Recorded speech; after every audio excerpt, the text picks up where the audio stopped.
In today's video, I'm going to teach you how to export your Squarespace website content for backup and migration purposes.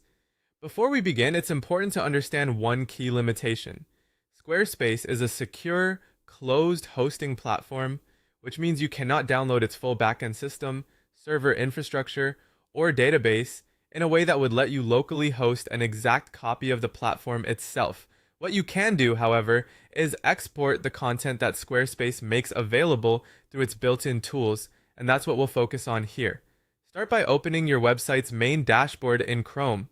Once you're inside the central interface, take a moment to make sure you're in the correct site before making any changes or starting the export. This helps avoid downloading content from the wrong project, especially if you manage multiple websites. Next, go to the Settings area, then navigate to Advanced, and from there, open the Import and Export section. This is where Squarespace provides the options related to moving content in and out of the platform.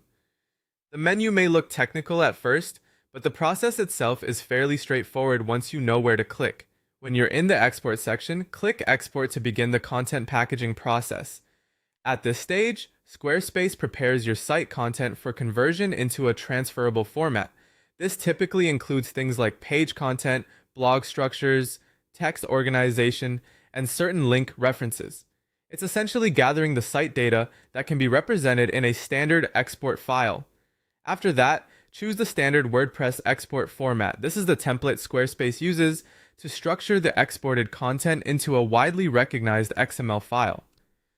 Selecting this option helps organize your text-based content, blog entries, pages, and asset references into a format that can be stored offline or imported elsewhere later, depending on compatibility.